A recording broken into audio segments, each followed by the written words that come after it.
ગાંધીનગરના દહેગામમાં 4 પગનો આતંક જોવા મળી રહ્યો છે। કડજોદરા ગામમાં દીપડાનો 7 લોકો ઉપર હુમલો। દીપડાના હુમલાથી દહેગામ તાલુકામાં ભયનો માહોલ। દીપડાને પકડવા વન વિભાગે પાંજરા મૂક્યા। કડજોદરા અને થડાકુવા ગામમાં ભયનો માહોલ। કડજોદરામાંથી દીપડાએ ખાડિયાના થડાકુવામાં પ્રવેશ કર્યો। બંને ગામના સરપંચની એબીપી અસ્મિતા સાથે વાત। કડજોદરા ગામમાં એરંડાના ખેતરમાં જોવા મળ્યો હતો દીપડો। ખેતરમાં 2 મજૂરો પર કર્યો હુમલો। હાલમાં ખાડિયા ગામમાં 2 પાંજરા મુકાયા છે। 4 પગનો આતંક ફરી એક વખત ગાંધીનગર ખાતે નજીકમાં જોવા મળ્યો છે। દહેગામના કડજોદરા અને ખાડિયા આ 2 ગામમાં દીપડાએ દહેશત દીધી છે અને વહેલી સવારથી કયા પ્રકારની પરિસ્થિતિ છે દ્રશ્યો અહીંયા આગળ આપણે બતાવીશું। અલગ અલગ ગામના લોકો છે તેમાં ફફડાટ છે અને બંને ગામના સરપંચ પણ અહીંયા આગળ આપણી સાથે છે। વાત તેમની સાથે કરીશું। તેની પહેલાં આખી ઘટનાક્રમ કઈ રીતના બન્યો। કડજોદરા ગામના સરપંચ અરવિંદસિંહ આપણી સાથે છે। અરવિંદસિંહ, આખી ઘટના શું બની હતી? સવારે ગામમાંથી અંદર આવતો હતો ત્યારે કેટલાક લોકો એમ પણ કીધું કે 4-5 જણને ઈજાગ્રસ્ત પણ કર્યા છે। हाँ जी, सवारे वहेला जो हूँ तैयार थयो त्यारे अमारा पेटापरा विस्तार गलेवा करूँ त्याना एक भाईनो फोन आव्यो सवारे। सरपंचश्री आ अमारी ओबलियारी तलावमां દીપડો આવેલ છે તો હું સીધો સ્થળ ઉપર આવ્યો। ત્યાં આવીને વન વિભાગ, પોલીસ કર્મીઓ અને દરેક કર્મચારીઓને વાકેફ કર્યા અને ઘટના સ્થળે તાત્કાલિક વન વિભાગવાળા, પોલીસ સ્ટાફ બધા હાજર થયા। એ વખતે વરિયાળી અને એરંડાના જે ખેતરો છે કડજોદરા ગામ પંચાયતના તેમાં લગભગ 1000થી 1500 પબ્લિક વચ્ચે હતું। ત્યાં ખેતરમાંથી આવતો જતો પણ લાઈવ પણ લોકોએ દ્રશ્યો જોયેલા છે અને કેમેરામાં પણ કેદ કર્યા છે। પરંતુ સીધા એરંડાના ખેતરમાંથી ત્રાટક્યો પહેલાં 8:30-9 વાગે ત્રાટક્યો। એમાં 2 વ્યક્તિને ઘાયલ કર્યા।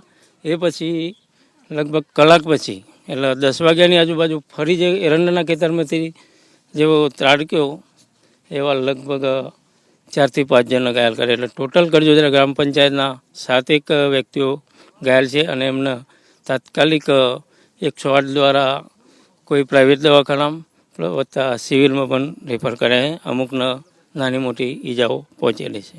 કડજોદરાથી ખાડિયા તરફ આવ્યો છે દીપડો। અહીંયા આગળ જે વન વિભાગની ટીમો છે, પોલીસ છે, તેના તરફથી કયા પ્રકારની કાર્યવાહી કરી છે?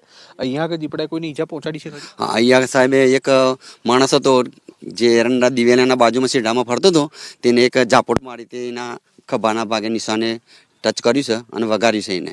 અને પોલીસ ટીમ બધી જોડે જ છે અને મેં વન વિભાગવાળા પણ જોડે જ છે અને મેં સાથે પોલીસને બધા આપીએ છીએ અને જોડે રહીને બધું કાર્યવાહી કરાવડાવીએ છીએ। જોડે રહીને સાથે કરાવી લઈએ। કેટલા પિંજરા મૂકેલા છે? અત્યારે હાલ 2 પિંજરા મૂકેલા છે સાહેબ।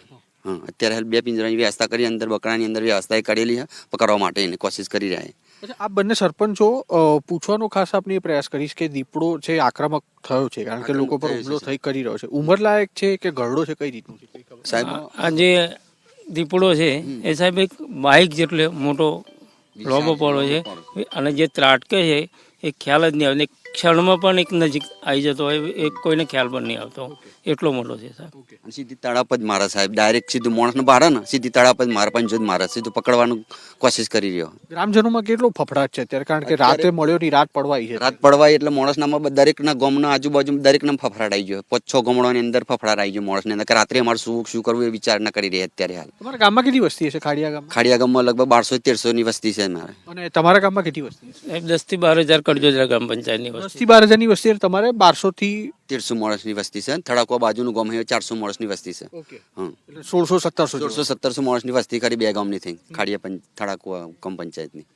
4 પગનો આતંક જોવા મળ્યો છે અને બંને ગામના સરપંચ આપણી સાથે જોડાયા હતા, કડજોદરા અને ખાડિયા। જ્યાં આગળ ખાડિયામાં અત્યારે દીપડો જોવા મળ્યો હોવાના કારણે વન વિભાગની ટીમો પહોંચી છે। 2 અલગ અલગ સ્થળો પર પાંજરા મૂકવામાં આવે છે અને કુલ લગભગ 12000 જેટલી વસ્તી છે તેને આની અસર થઈ શકે તેમ છે। અત્યાર સુધી કડજોદરા ગામના 5 થી 6 લોકો અને ખાડિયાના 1 વ્યક્તિને આ દીપડો છે તે ઈજા પહોંચાડી ચૂક્યો છે। કેમેરામેન અજય પાંડે સાથે કુશાંગ સોની, એબીપી અસ્મિતા, ખાડિયા, દહેગામ।